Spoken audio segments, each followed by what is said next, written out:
تو اس کے تو ملنے کا اب کوئی چانس باقی رہا ہی نہیں ہے. صحت کو ہدف ہی نہیں بنا رہے, صحت نہیں مل سکتی. آپ کو شوگر ہے, آپ لڈو پھوڑ رہے ہو صبح شام, مر جاؤ گے. آپ پیسہ کمانا چاہتے ہو, خواہش ہے, لیکن پیسہ کمانے کو ہدف نہیں بناتے, کوئی اس کے لیے کوئی ذہن سازی نہیں کرتے, کوئی سوچتے نہیں ہو کہ کیا, تو نہیں کما سکتا آدمی, عام طور پہ نہیں کما سکتا. دوپل میں کوئی وراثت میں مل جائے تو الگ بات ہے, یہ کوئی جیب میں سونے کے سکے ڈال کے چلا جائے. تو شیطان پتہ ہے کیا کہتا ہے؟ شیطان کہتا ہے کہ بار بار اللہ کہہ رہا ہے ہدف بناؤ کس کو؟ آخرت کو. جب میں آخرت کو ہدف بناؤں گا تو دنیا تو سوال ہی پیدا نہیں ہوتا کہ مجھے ملے, اور سکون ملتا ہے دنیا سے. تو جب دنیا ہی میرا ہدف نہیں ہوگی تو سکون کہاں گیا؟ بولو, سکون گیا تیل لینے. یہ بہت بڑا ٹیکنیکل فالٹ ہے, اس فالٹ کا علاج کریں.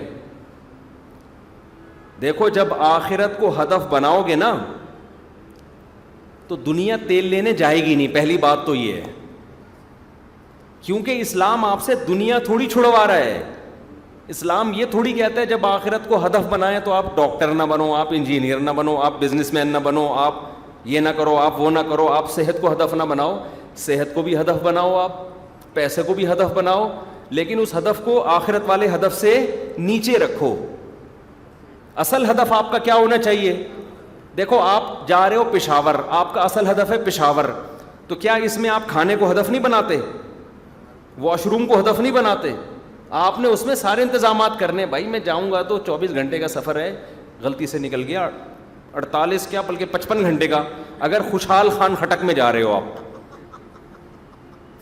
غلطی سے 24 گھنٹے نکل گیا تھا میرے, استغفر اللہ, اتنا بڑا جھوٹ, اللہ معاف کر دے, اللہ اس پہ پکڑے نہیں مجھے قیامت کے دن. اگر آپ ٹرین میں پشاور جا رہے ہو اور خوشحال خان خٹک میں یا تیز گام میں, مجھے نہیں پتا تیز گام پنڈی تک تو جاتی ہے, میں پوری فیملی کے ساتھ تیز گام میں تجربہ کر چکا ہوں, اس کے نام سے متاثر ہو کے. اس کے بعد میں نے اللہ سے, اللہ اس ڈبے سے ہمیں عافیت کے ساتھ نکال دے. سورج ہمارے سامنے نکلا, غروب ہو کے دوبارہ نکلا ہے. اللہ پہنچا دے, آئندہ ہماری توبہ جو کبھی ہم نے تیز گام میں سفر کیا, اس دفعہ تو عافیت کے ساتھ پہنچا دے. بچے رو رہے ہیں, چھلانگیں, خودکشیوں کا دل کر رہا ہے یار, کھڑکی سے چھلانگ مارو. تو غلطی سے میرے منہ سے نکل گیا. خوشحال خان ہٹک میں اگر جاؤ گے تو بس اللہ کی مرضی ہے. تو خیر, تو میں عرض کر رہا تھا کہ آپ کا ہدف ہے پشاور, تو شریعت تھوڑی کہتی ہے, یا آپ کو یہ ہدف یا ویژن روکتا تھوڑی ہے کہ راستے میں نہاری نہ کھاؤ, بریانی نہ کھاؤ, اور پانی نہ پیو, چائے کا انتظام نہ کرو, سیٹ اے سی پارلر میں سفر نہ کرو. منع تھوڑی کرتی ہے شریعت آپ کو. اس کا فائدہ یہ ہوگا کہ آپ کا جب اصل ہدف پشاور ہے تو آپ اس کو سامنے رکھ کر ساری چیزیں ایڈجسٹ کرو گے. آپ ٹرین وہ بک کراؤ گے, اے سی پارلر وہ بک کراؤ گے جو کہاں جا رہا ہوگا, پشاور. آپ یہ نہیں کہو گے کہ یار لاہور کی جو یا کوئٹہ جو ٹرین جاتی ہے نا, اس کا اے سی پارلر سنا ہے پشاور والی بس سے بہت ٹائٹ ہے پشاور والی ٹرین, اور وہ پہنچاتی بھی جلدی ہے. پشاور والی تو سنا ہے بہت ٹائم لگا لے گی, تو لہذا میں کہاں جا رہا ہوں, میں کوئٹہ والی میں بیٹھوں گا.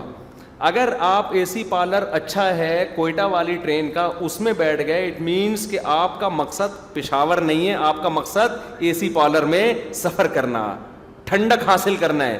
دنیا دار اسی کنفیوژن میں مبتلا ہے. سفر کے دوران جو راحتیں, جو نعمتیں اللہ نے دی ہیں, وہ ان کو ہدف بنا لیتا ہے. حالانکہ سفر میں جو آپ کو آرام پہنچانے والی چیز ہے اس کو ہدف بنانا حماقت ہے. اگر آپ اس سفر کو سفر بھی مان رہے ہو, سفر نہیں مان رہے, پھر یہ حماقت نہیں ہے. آپ اپنے گھر میں مسافر نہیں ہوتے, وہاں آپ ان چیزوں پہ بڑا پیسہ خرچ کرتے ہو. یار اس گھر ایسا ہونا چاہیے, کچن ایسا ہونا چاہیے, واش روم ایسا, کیونکہ ہم نے یہاں رہنا ہے. اس میں آپ بڑا پیسہ خرچ کرتے ہو, اس میں آپ ہر چیز کا خیال کرو گے. آپ ٹرینوں میں آپ ان چیزوں کا خیال نہیں کرتے. آپ ٹرین میں سب سے پہلے خیال کرو گے منزل کا. یہی وجہ ہے کہ اگر کوئی آپ کو جہاز کا ٹکٹ دے دے کہ یار میری طرف سے یہ پشاور تو نے جانا ہے, ٹکٹ لے لے, تو آپ فوراً جہاز میں اڑ کے جاؤ گے, ٹرین کے ٹکٹ کو کسی اور کو دے دو یا پھاڑ کے پھینک دو گے. آپ یہ نہیں کہو گے یار چونکہ اس دن ٹرین میں بریانی بڑی ٹائٹ ملی تھی, پشاور میں جانا ہے تو لیکن جاؤں گا کس میں, اس ٹرین میں, کیونکہ بریانی بہت ٹائٹ ہے. اب ابے تیرا 24 گھنٹے کا سفر 1.5 گھنٹے 2 گھنٹے میں ہو رہا ہے تو پاگل ہے بریانی کے چکر میں تو.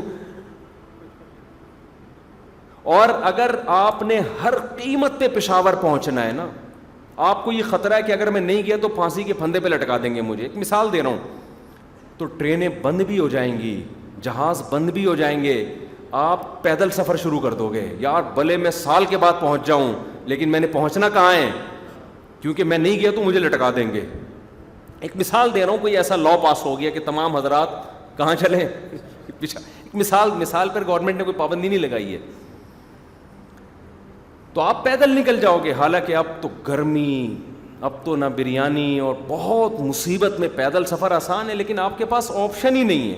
آپ کو گورنمنٹ نے کہا کہ اگر کراچی سے تو پکڑا گیا تو تجھے ہم لٹکا دیں گے. پشاور میں شاید عدالت میں پھانسی نہیں ہوگی, کوئی اس طرح کا کوئی لا ہوگا. تو آپ کیا کرو گے, آپ ان تمام, پھر آپ یہ نہیں دیکھو گے راستے میں رکاوٹیں, کہ آپ کہو گے یار میرے پاس اب اس کے علاوہ کوئی آپشن ہے نہیں. ہمیں یاد ہے جب کویت پر حملہ ہوا نا, 27 اتحادی ملکوں نے نہیں حملہ کیا تھا عراق پر, تو پہلے صدام حسین نے کویت پہ قبضہ کیا تھا, تو کویت سے بہت سے لوگ بھاگے تھے, ان میں بہت سے پیدل بھاگے ہیں ریگستانوں میں. جس کو جو موقع ملا نا, جنگ میں ایسا ہی ہوتا ہے, جب موسٹ وانٹیڈ بن جاتے ہیں پھر یہ نہیں دیکھتے کہ مجھے کوئی جہاز کا ٹکٹ ملے گا. لوگ کیا کرتے ہیں, یار کسی بھی طرح سے بھاگو. میں ترکی میں گیا, مجھے پاکستانی ملے, میں نے کہا ماشاء اللہ ویزا کیسے ملا, کہ کہہ رہے ویزا کہاں, بھاگ کے آئے ہوئے, بے روزگاری سے تنگ تھے. تو میں نے کہا یار آئے کیسے تم بھاگ کے, کہہ رہے ہیں یار پہلے یہاں سے ایران بھاگے, وہاں ٹریول ایجنٹ کو پیسے کھلائے, اور اس عذاب میں وہ ترکی پہنچے ہیں. کئی تو راستے میں انہوں نے بتایا مر گئے, کئی راستے میں مر گئے. تو وہ ایسے ترکی پہنچے کہ جی پھر وہ ایجنٹ نے ایک ہی بس میں سب کو گھسیڑ دیا, کھانا نہیں مل رہا, کئی گھنٹے 24 گھنٹے بھوکے. ٹریول ایجنٹ کو اس سے کیا غرض ہوتا ہے, وہ تو عمان کا کہہ کے قطر میں, وہ گوادر والا پھر سوچ لیے گا لطیفہ. تو خیر وہ ایک تھا نا ٹریول ایجنٹ, یہاں ادھر ساحل سمندر پہ کسی کو بٹھایا, اس نے کہا عمان جانا ہے نا, پیسے دے دیے 2.5-3 لاکھ روپے, اس نے گھما کے گوادر پہ اتار دیا. سمندر میں جا کے کیا پتہ چلتا ہے آدمی کو, تو گوادر پہ اترا, وہاں کسی پوچھ رہے عمان کدھر ہے, وہ کہہ رہا پتہ نہیں, میں خود قطر میں گھوم رہا ہوں, مجھے کیا پتہ عمان کدھر ہے یار. تو وہ تو پیسے لیتے ہیں, ان کا کیا بھائی. تو اتنی مصیبت سے میں نے کہا یار تم یہاں ترکی میں بدنام کرو گے پاکستانیوں کو, ترک حکومت اتنا پاکستانیوں کو پروٹوکول دیتی ہے, وہاں کے لوگ اتنی عزت دیتے ہیں, تم انلیگل بھاگ کے آ رہے ہو, یہ تو غلط ہے نا. خیر انہوں نے کہا کہ پھر بھی ان کو پتہ چل گیا کہ ہم انلیگل آئے ہوئے ہیں, پھر بھی پاکستانی ہونے کی وجہ سے ہم پہ ہاتھ ہلکا رکھا ہوا ہے انہوں نے. تو میں نے کہا اب چلو آ گئے, اب کم از کم ایمانداری سے کرو, ایسا نہ ہو کہ پھر ملک بدنام ہوتا ہے اس سے. اور سنا ہے بدنام ہونا الحمدللہ شروع ہو گیا ترکی میں. ہمارے کوئی ریلیٹیو میں بتا رہے پاکستانی, اللہ کے فضل سے انہوں نے وہی حرکتیں جو یہاں کرتے تھے الحمدللہ وہاں شروع کر دی ہیں, اور اپنی باپ دادا کی روایات کو برقرار رکھا ہے. تو اس سے بدنام ہونا شروع ہو گئے الحمدللہ. یہ الحمدللہ جلن والا الحمدللہ ہوتا ہے. تو اب مجھے بتاؤ ایک بات, کہ جس کا ہدف ترکی تھا وہ سمجھ رہا تھا یار میں یہاں مر جاؤں گا, بے روزگاری بہت ہے, اس نے جان پہ کھیل کے وہاں پہنچا نا. وجہ کیا ہے, اس کو پتہ یار جب میں وہاں پہنچ جاؤں گا تو یہ جو میری ٹینشن ہے 1 ہفتہ ٹریولنگ کی, ریگستانوں میں بھاگنا, بھوک پیاس, جب منزل پہ پہنچوں گا تو یہ ساری ٹینشن ختم. وہاں پھر میں ڈالر میں پیسہ کماؤں گا یا وہاں کی کرنسی میں کماؤں گا. اور پھر لوگوں نے کمانا شروع کیا, نوٹوں میں کھیل رہے ہیں وہ. یہی بات قرآن سمجھا رہا ہے کہ دیکھو جب ہدف آخرت کو بناؤ گے نا, آخرت کو, تو ضروری نہیں کہ تم سے دنیا چھوٹ جائے, بلکہ عین ممکن ہے اللہ ڈبل دنیا دے دے. لیکن کہیں ایسا اگر موقع آ گیا کہ دنیا اور آخرت آپس میں ٹکرا رہی ہیں, تو دنیا کو قربان کر دینا, آخرت کو قربان نہیں کرنا. اور کافر کیا کرتا ہے, وہ اسی مسافر خانے کی نعمتوں کو انجوائے کرنا شروع کر دیتا ہے. اس کو اس سے غرض ہی نہیں ہے کہ میں نے اس پشاور جانا ہے یا کوئٹہ جانا ہے. وہ کہہ رہے جس ٹرین کا ڈبہ اچھا ہوگا اس میں جاؤں گا میں. یہ بے وقوفی ہے یا نہیں ہے؟ یہ دنیا جب مسافر خانہ ہے, ہم یہاں پیدا ہوتے ہیں, پھر بڑے ہوتے ہیں, پھر بوڑھے ہوتے ہیں, پھر مرتے ہیں. یہ سفر ہے یا نہیں ہے؟ سائنس نے کتنی ترقی کر لی, اس دنیا کا مسافر خانہ ہونے کا کانسیپٹ سائنس ختم نہیں کر سکتی. کسی کا باپ بھی بڑھاپے کو نہیں روک سکتا. اتنی ترقی ہو گئی ہے, اتنی ترقی ہو گئی, اور اب تک کوئی پیشگوئی بھی نہیں ہے کہ کوئی سائنٹسٹ نے کہا ہو کہ 1000 سال کے بعد اتنی ترقی ہو چکی ہوگی کہ بڑھاپا ختم ہو جائے گا, لوگ ہمیشہ زندہ رہیں گے. یہ ایک ایسی گراؤنڈ ریئلٹی ہے کہ بھائی وقت کے ساتھ ساتھ یہ ضرور ہے کہ آپ کی طبی عمر تھوڑی سی بڑھ گئی ہے. لوگ جلدی مر رہے تھے, اب میڈیکل سائنس نے ترقی کی ہے. یورپ امریکہ میں ان کی جو عمریں ہیں وہ 80 سال ہو گئی ہیں. لیکن اس کے خلاف بھی کچھ رپورٹیں ہیں ڈاکٹروں کی. ایک ڈاکٹر کی رپورٹ یہ ہے کہ انگریزوں کی جو عمر یورپ امریکہ میں 80 سال تک بھی رہ رہے ہیں نا, وہ انگریزوں جو پرانے تھے, جنہوں نے دیسی خوراکیں کھائی ہوئی ہیں. اب جو 80 سال کا آج گورا ہے تو 80 سال پہلے یہ کچھ تھوڑی تھا. وہ 80 سال پہلے تو ان کی بھی خوراک میں اتنی تبدیلی نہیں تھی جتنی اب ہے. تو بعض ڈاکٹروں ہی کی رپورٹ ہے کہ اب جو نئے گورے مارکیٹ میں آ رہے ہیں ان سے آپ 80 سالوں کی امیدیں نہ رکھیں. خیر یہ میڈیکل سائنس کا شعبہ ہے, ڈاکٹر زیادہ بہتر سمجھتے ہیں, کیونکہ اب وہ بہت زیادہ مصنوعی چیزیں خوراک میں آ گئی ہیں. لیکن 80 کیا 100 سال بھی ہو, انسان کی باڈی میں چینجنگ آتی ہیں. ہر چیز میں چینجنگ ہے, ہر چیز میں.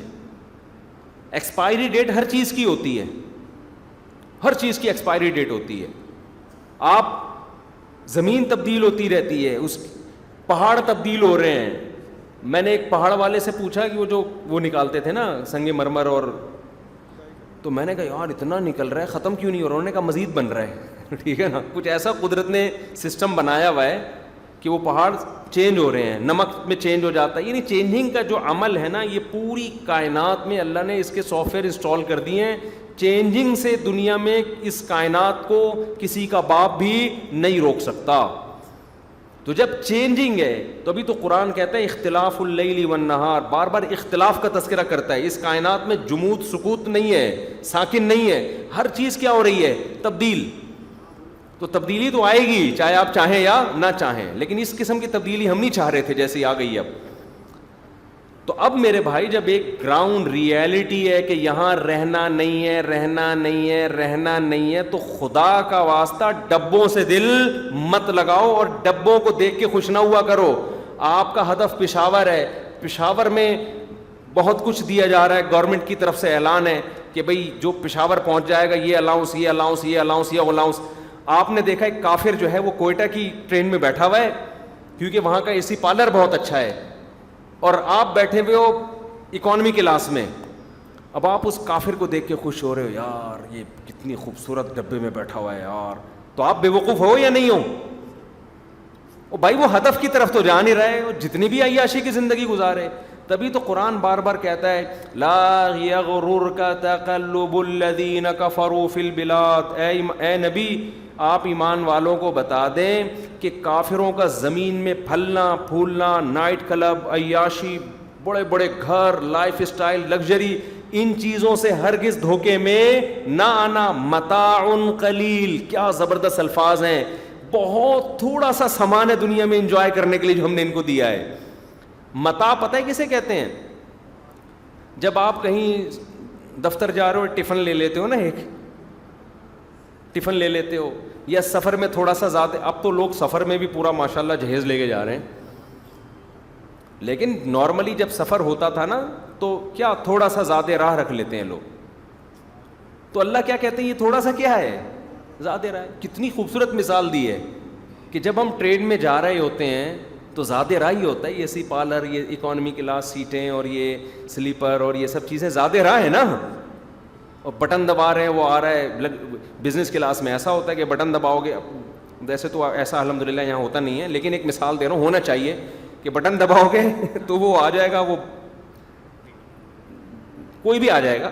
ہمیں نہیں پتا ہوتا, میں تو جب بھی دبایا تو اب تک کوئی فی الحال آیا نہیں ہے. جب آیا ہی نہیں تو پتہ کیا چلے گا کون آئے گا. کہ کچن میں جھانکتے ہیں, ابے بھائی چائے لے آ, گھنٹہ ہو گیا یار. تو اب اس کو ہم کیا کہیں گے؟ متاعن, زیادہ راہ ہے بھائی, یہ زیادہ راہ دیکھ کے خوش ہو رہے ہو. قرآن کیا کہتا ہے؟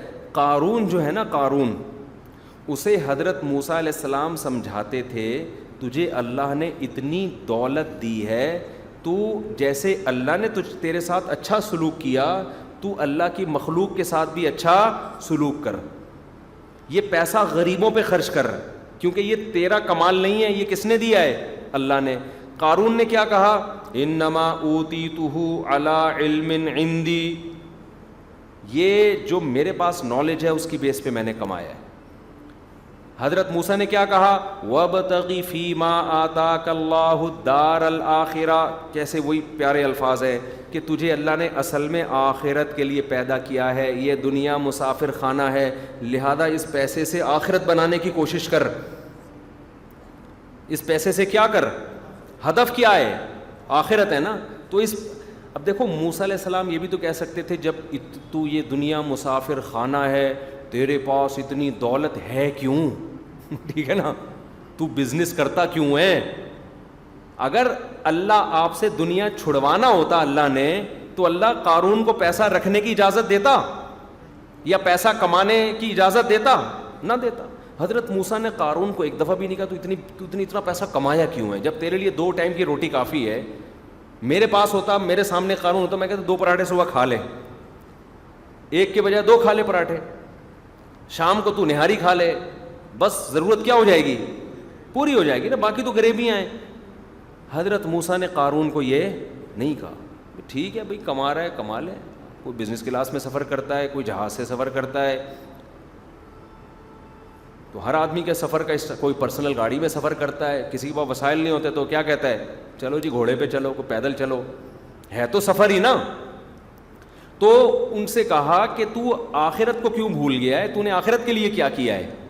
تو قارون کی کھوپڑی میں یہ بات بولو نہیں ہے. اس نے کہا یار میرا پیسہ ہے, میں غریبوں میں کھلاؤں گا تو تھوڑا سا تو کم ہوگا نا, تو یہ مزید انویسٹ کرو, مزید پیسے سے پیسہ بناؤ. تو قرآن کیا کہتا ہے؟ فخرج علی قومہ فی زینتہ, اپنے جلال اور لشکر کے ساتھ. جب دولت ہوتی ہے تو پروٹوکول بھی اسی حساب سے ہوتا ہے نا, اسٹائل بھی چلنے کا وہی ہوتا ہے, دولت کی نمائش بھی ہوتی ہے. تو قارون اپنے خزانوں کے ساتھ, اپنے حشم خدم جو بھی اس کے خادم تھے, پروٹوکول کے ساتھ نکلا. تو قرآن کہتا ہے قال الذین یریدون الحیات الدنیا, جو دنیا پرست لوگ تھے نا بیکار قسم کے معاشرے میں, جیسے ہم کسی کی گاڑی دیکھ کے رالے ٹپکا رہے, ہائے میرے پاس یہ گاڑی ہوتی, ان کو قرآن کیا کہتا ہے؟ دنیا پرست. یہ حق پرست نہیں ہے, یہ 2 ٹکے کی دنیا کے پیچھے. یہ ایسے ہی ہے جیسے ایک آدمی کو کمپنی بلا رہی ہے پشاور, وہ پشاور کی مثال پتہ نہیں کیوں آ رہی ہے, پشاور بلا رہی ہے مینجمنٹ کی کرسی دینے کے لیے, بھائی آپ کو ہم کمپنی کا مینیجر بنا رہے ہیں اور آپ کی تنخواہ اتنے لاکھ کر دی ہم نے. اتفاق سے جہاز کا ٹکٹ گم گیا یا کیا ہو گیا, بزنس کلاس کا ٹکٹ گم گیا, آپ اکانومی میں جا رہے ہو اپنے خرچے پہ نا, کمپنی نے بزنس کلاس کا بھیجا تھا لیکن نہیں ہو, آپ اکانومی میں جا رہے ہو. اب وہاں بیٹھ کے آپ رو رہے ہو, یار یہ بزنس کلاس میں بیٹھا ہوا ہے, یار یہ بندہ کہاں بیٹھا ہوا ہے, یہ بندہ بزنس کلاس میں بیٹھا ہوا ہے, بہت برا ہو گیا یار, یہ بندہ کہاں بیٹھا ہوا ہے. ایئر ہوسٹس پہلے ادھر جا کے چائے کا پوچھتی ہے, پھر کدھر آتی ہے. لوگ کیا بولیں گے, بھائی تو پاگل ہو گیا ہے کیا, تجھے کمپنی بلا رہی ہے مینجمنٹ کے لیے, یہ بزنس کلاس تو تیرے لیے کوئی ویلیو نہیں ہے اس کی, تیرا انجام تو دیکھنا کیا ہے. وہاں تیرے اتنا پروٹوکول ہے, وہاں تجھے بلا رہے ہیں, تو چپڑاسی تھا اور تجھے ڈائریکٹ مینیجر بنا دیا ہے بھائی, اور تو اسی پہ رو رہا ہے. تو 2 ٹکے کہتے تیری کو یہی کہیں گے نا لوگ, بھائی 2 ٹکے کے, یار غریب آدمی غریب ہی ہوتا ہے, لوگ یہ کہیں گے نا. میں طلبہ سے بہت مذاق کرتا ہوں نا مدرسے کے, میرے شاگرد کبھی مجھے کہتے ہیں نا استاد جی آپ ایسا کریں, کوئی عجیب سی بات کرتے ہیں نا, تو میں ان سے مذاق کرتا ہوں, تو یار ایک تو غریبوں والی باتیں میرے سامنے مذاق میں کہتا ہوں ان سے. تو لوگ کیا کہیں گے کہ یار 2 ٹکے کی تیری سوچ نہیں ہے, پاگل آدمی, یہ بزنس کلاس ہے, یہ چپڑاسی تھا, کسی نے اس کو جہاز میں سفر کے لیے بٹھا دیا کہ چل یار ذرا جہاز کو انجوائے کر لیں, کبھی دیکھا نہیں تھا اس بیچارے نے. لیکن نہیں, آپ کی کھوپڑی کام ہی نہیں کر رہی ہے, آپ کہہ رہے نہیں یار پھر وہ ایئر ہوسٹس ادھر جا کے, یار پھر اس سے کبھی ایئر ہوسٹس پہ مر رہے ہو, یار جب بھی پوچھتی ہے پہلے اس سے پوچھتی ہے, یار میری کوئی اوقات ہی نہیں ہے, میں 2 ٹکے کا ہے بھائی. تو یہ سب بے وقوفوں کی باتیں ہیں, اور ہم سب اسی میں داخل ہیں. ہم ابھی ہنس تو رہے ہیں لیکن ہم جب کسی کی لینڈ کروزر دیکھتے ہیں, ہم جب 1000 گز کا بنگلہ دیکھتے ہیں, ہم اللہ کا فضل ہے, میں کوئی بہت نیک نہیں ہوں, اللہ نے ستاری کا معاملہ کیا ہوا ہے, ہماری خطاؤں پہ پردے ڈالے ہوئے ہیں, ہمیں اپنی اوقات پتہ ہے. لیکن ایک بات میں اپنا محاسبہ کرتا رہتا ہوں, یار کسی کی دولت دیکھ کے مجھے خیال تو نہیں آتا کہ میرے پاس بھی اتنا ہونا چاہیے. یہ الحمدللہ اتنا اس کا استحضار ہو گیا ہے نا کہ مجھے یہ اللہ کا فضل ہے کہ تمنا نہیں ہوتی. میں کسی کے کروڑوں کے بزنس کو دیکھ لوں, کروڑوں کے بنگلے کو دیکھ لوں, میں تو ایسی ایسی جگہوں میں غریبوں کی جھونپڑیوں میں بھی جاتا ہوں. میں ایسے ایسی دعوتوں میں گیا ہوں کہ بیچارے کے پاس بریانی پکانے کے پیسے نہیں تھے. جب بریانی کھائی نا ہم نے ولیمے میں, تو بس یہ نیت کر لی, یا اللہ اس کو خوش کرنے کے لیے کھا رہا ہوں, ورنہ میرے حلق میں یہ اتنا غریب آدمی کہ جو ولیمے میں بریانی نہیں پکا سکتا بیچارہ, اس کے ولیمے میں بھی ہم گئے ہیں, خوشی سے گئے ہیں. اور ہم کروڑپتی لوگوں کے گھروں میں بھی گئے ہیں. کچھ دن پہلے بنگلے میں جانا ہوا, 1000 گز کا بنگلہ, اتنا لگژری کہ آپ کی سوچ ہوگی, کروڑپتی آدمی. زیادہ ڈیٹیل میں جاؤں گا تو وہ سمجھ جائے گا, اس لیے نہیں جا رہا میں زیادہ ڈیٹیل میں. تو لیکن اللہ کا بڑا فضل ہے کہ کبھی یہ حسرت نہیں ہوتی کہ ہمارے پاس بھی ایسا. میں اس بندے کو دیکھ رہا ہوں, یار تھوڑے دنوں میں اس کا انا للہ ہونے والا ہے. تھوڑے ٹائم انکل کو کہنے والا تو وہ مجھے دکھا, یہ میرا کمرہ ہے, یہ میرے بیڈ روم ہے, اور یہ پتہ نہیں کیا کیا ہے. مجھے تو ہمارا گھر تو کچن سے شروع ہوتا ہے, واش روم پہ ختم ہو جاتا ہے.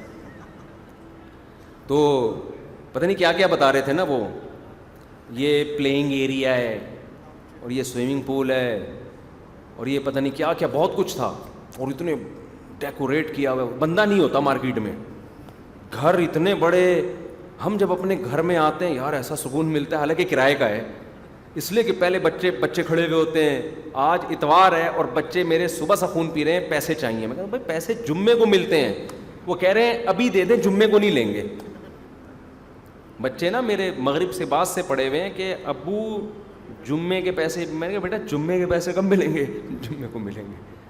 تو گھر میں رونق ہے الحمدللہ. اللہ نظر بد سے بچائے یار. بچوں کی باتیں کوئی پھینک رہا ہے. ایک نے آج مجھے میسج بھیجا, مجھے کارٹون کے لیے کمپیوٹر چاہیے, میں بہت رو رہا ہوں, میں بہت دیر سے رو رہا ہوں.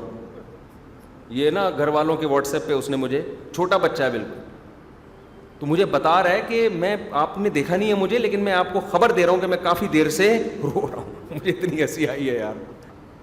رپورٹ پیش کر رہا ہے کہ آپ, کیونکہ میں گھر گیا نہیں تھا, تو کہہ رہا ہے آپ کو پتہ ہی نہیں میں بہت دیر سے رو رہا ہوں. تو گھر اتنے بڑے بڑے بنا لیے, بندہ مارکیٹ میں ہے ہی نہیں. بچہ ایک آدھ, وہ بھی کہیں کوئی امریکہ گیا ہوا ہوگا, کوئی جاپان گیا ہوا ہے, ابا اماں اکیلے. اب یہ بیڈ روم کا, یہ بیڈ روم ہے, یہ بھی کیا ہے, یہ بھی بیڈ روم ہے, یہ بھی کیا ہے, یہ بھی بیڈ روم ہے, یہ بھی بیڈ روم ہے. تو کیا ہے یہ, کیا کریں اس بیڈ روم کا, بیڈ ہی بیڈ ہے. اتنے لگژری واش روم کا کیا کریں. واش روم تو واش روم ہے بھائی, صاف ستھرا ہو, بس بدبو نہ آ رہی ہو, ایگزاسٹ فین لگا ہوا ہو, اور ساؤنڈ پروف ہو, یہ ضروری ہے. یہ 3-4 چیزیں واش روم کے بنیادی ارکان میں سے ہیں. آپ کی رپورٹ باہر نہ جائے, ٹھیک ہے نا, جو بھی رپورٹ ہو وہ باہر نہ جائے. اس سے خطرہ ہوتا ہے پبلک ٹوائلٹ میں نا, آدمی کی بے عزتی ہو سکتی ہے. رپورٹ باہر نہ جائے, اور اسمیل نہ ہو, ایگزاسٹ کا اچھا انتظام ہو, صاف صفائی ستھرائی ہو, گھن نہ آ رہی ہے اس میں, بس کافی ہے اتنا یار. اتنے لگژری کے. ایک صاحب نے بتایا ابھی سونے کے نل کے لگا رہے ہیں وہ صاحب. پاگل پنا ہے یار, سونے کے نل کے لگا رہے ہو تم, یا شاید انہوں نے لمبی چھوڑ دی ہو سونے کے نل کے. برونائی میں تو سنا ہے کہ سونے کے نل کے لگاتے ہیں. کیا کرنا ہے سونے کے نلکے کا. اور کسی نے کہا کہ سونے کا پانی چڑھا رہے ہیں. ابے بھائی واش روم کا مقصد ہے خدا کی قسم قبض نہ ہونا, بس یہ اللہ کی سب سے بڑی نعمت ہے.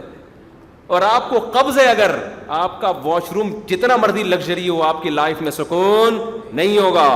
قبض کی فکر پہلے کرو, صحیح ہے نا, قبض کی فکر پہلے کرو, بھوک لگے گی تمہیں, پھر زندگی گزارنے کا مزہ آئے گا. تو اللہ کا یہ میرے اوپر فضل ہے. میں اس لیے شیئر کر رہا ہوں تاکہ آپ کی بھی وہ کیفیات بن جائیں. کچھ شو مارنے کے لیے ہمیں تو اپنی اوقات پتہ ہے ہماری کیا اوقات ہے یار, لیکن یہ اللہ کا میرے اوپر فضل ہے. میں بڑے بڑے گھروں میں بھی جاتا ہوں, کروڑ پتی لوگوں سے ملتا ہوں, ان سے میں کبھی متاثر الحمدللہ نہیں ہوتا. کاش میری یہ لائف ہوتی کا. میں سمجھتا ہوں یار اللہ نے مجھے جو زندگی دی ہے میں اس کا مستحق نہیں تھا, میری حیثیت سے کروڑہ گنا زیادہ اللہ نے دے دیا. میں تو مجھے تو اس کا ڈر لگا رہتا ہے کہ اللہ کہے گا تجھے ایسی زندگی ہم نے مزے کی دے دی ہے کمبخت, تو اپنے اعمال تو دیکھ. ہمیں تو یہ ڈر لگا ہوا ہے. تو اور جب ہم گھروں میں جاتے ہیں یار اتنے بڑے بڑے گھر, تو جب آپ ان دیواروں اینٹوں سے دل لگاؤ گے سکون آپ کا مارکیٹ سے شارٹ, کوئی سکون نہیں ملے گا. بچے بھی مالدار لوگ اس لیے پیدا نہیں کر رہے ہوتے کہ یار پیسہ سارا یہ کھا جائیں گے, اس چکر میں پیدا نہیں کر رہے ہوتے. تو جلدی سے بات کو سمیٹ کے ختم کرتا ہوں. قارون نکلا اپنے خزانوں کے ساتھ, بڑے پروٹوکول کے ساتھ. تو جو دنیا پرست لوگ تھے نا, وہی جو اکانومی کلاس میں سفر کر کے وہ بزنس والے کو بار بار دیکھ رہا ہے یار, تو وہ کیا کہنے لگے, یا لیت لنا مثل ما اوتی قارون, ہائے ہائے یار کاش ہمیں بھی یہ پروٹوکول. اب ظاہر رکشے والا تو یہی کہے گا نا کہ یار یہ ایسی عزت ہوتی. تو قرآن کیا کہہ رہا ہے, وقال الذین اوتوا العلم, جن کو اللہ نے علم دیا ہے حقیقی علم, انہوں نے کہا ویلکم, تمہارا ناس ہو, کیسی باتیں کر رہے ہو.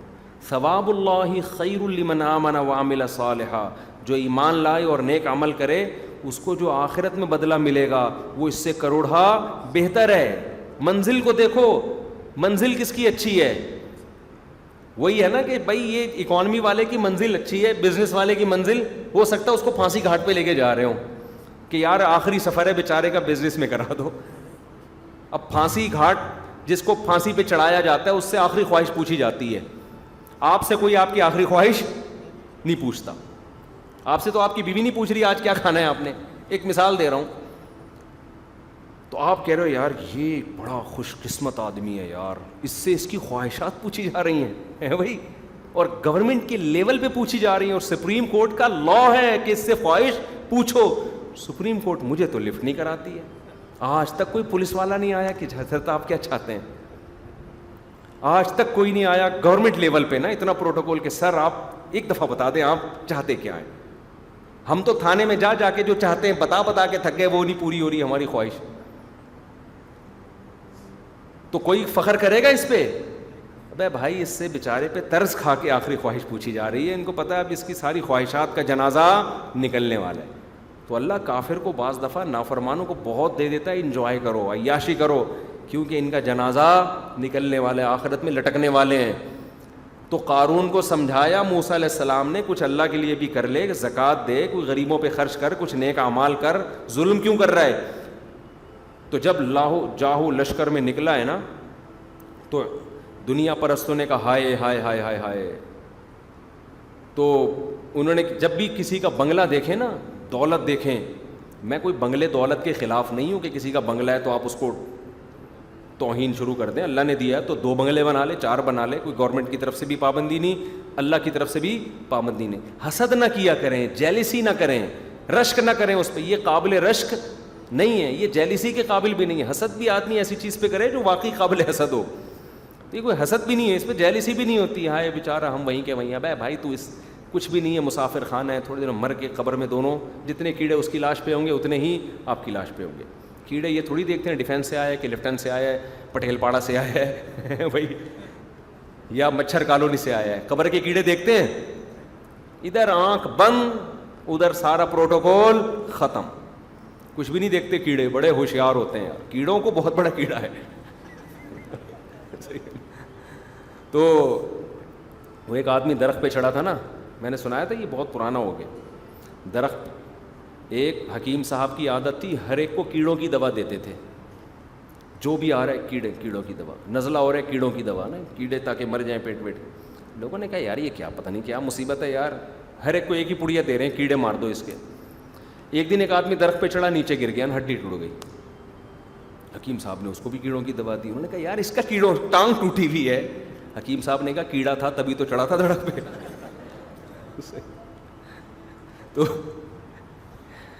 واقعی یہ بالکل صحیح دوا دی. آرام سے بیٹھا رہتا نا, یہیں سے کوئی ڈنڈا لا کے پھل توڑ دیتا. تو ہم نے نا جیسے اس آدمی نے خامخواہ میں اپنے لیے ٹینشن پالی کہ نہیں پالی, درخت پہ چڑھا گر گیا. تو یہ جو کسی کا بنگلہ دیکھ کے حسرت یار میرے پاس بھی ایسا ہو, یہ بھی آپ کی خامخواہ کی بنائی ہوئی ٹینشن ہے. ٹینشن کچھ ہوتی ہیں واقعی سچی مچی کی, ان میں آدمی ٹینشن میں آئے سمجھ میں آتا ہے. یہ ٹینشنیں اپنی بنائی ہوئی ہیں کہ میرے پاس اتنا پیسہ ہو, میرے پاس ایسی گاڑی ہو, میرے پاس ایسا بنگلہ ہو. آج سے 100 سال پہلے لوگوں کی, بہت سے لوگوں کی بڑی لگژری لائف تھی. کوئی لندن کا UK کا بادشاہ تھا, کوئی سعودیہ کا بادشاہ تھا, کوئی لیبیا کا بادشاہ تھا. سارے کہاں ہیں؟ سب مر کھپ کے ختم. تو جو ان پہ رش کیا کرتے تھے آج وہ افسوس کر رہے ہوں گے یار کن لوگوں پہ ہم نے ٹائم ضائع کیا اپنا. تو جب قارون کو اللہ نے زمین میں دفن کیا ہے نا, اس کے گناہوں کی وجہ سے زمین میں دھنسایا ہے, تو فوراً دنیا پرست لوگ کہنے لگے وَإِكَأَنَّ اللَّهَ يَبْسُطُ الرِّزْقَ لِمَن يَشَاءُ وَيَقْدِرُ. ارے بھائی اصل بات تو یہ کہ اللہ جس کو چاہے روزی زیادہ دے, جس کو چاہے کم کر دے, یہ کوئی کامیابی کی دلیل نہیں ہے. لولا امن اللہ بنا, اگر اللہ علینا, اللہ اگر ہم پہ رحم نہ کرتا, لخسف بنا, ہم بھی دھس جاتے. ہمیں بھی اللہ نے شکر ہے اتنی دولت نہیں دی, تھوڑا ہی دی ہے تاکہ تھوڑا اللہ بھی یاد رہتے. غریب جب آدمی بھوکا ہوتا ہے اللہ یاد آتا ہے, پیٹ بھرا ہوا ہوتا ہے ہری ہری سوچتی ہے, اس کو سمجھ میں نہیں آتا میں کون سی عیاشی کروں میں. تو یہی بات ہے. تبھی قرآن جنت کے, قرآن دنیا میں اجر کے وعدے نہیں کرتا کیونکہ دنیا کا اجر بہت تھوڑا. قرآن کہتا ہے نہ میں ڈالر میں اجر دوں گا, نہ میں پاکستانی کرنسی میں, تو اللہ ویسے بھی نہیں دے گا اجر, کیونکہ اتنی نیکی کی آپ نے. آج اللہ نے 1 کروڑ روپے دی, اگلے دن وہ کروڑ کی ویسی 2 ٹکے کی بھی نہیں. اس لیے اللہ پاکستانی کرنسی میں تو جس کو تنخواہ مل رہی ہے تو سمجھ لو یہ قدرت ایک یعنی گورنمنٹ کی طرف سے مل رہی ہے, یہ اللہ کی کوئی فضل نہیں ہے. تو اللہ نے دنیا میں کی چیزوں کا اجر رکھا ہی نہیں ہے. دے دے اس کی رحمت ہے, بعض دفعہ دے بھی دیتا ہے. وعدے کیے ہیں کس کے؟ آخرت. پھر آخرت میں جو وعدے کیے ہیں بڑے خاندانی ہیں. جنت سے کم کوئی اجر نہیں ہے. بات جہاں شروع ہوتی ہے جنت سے, اور کم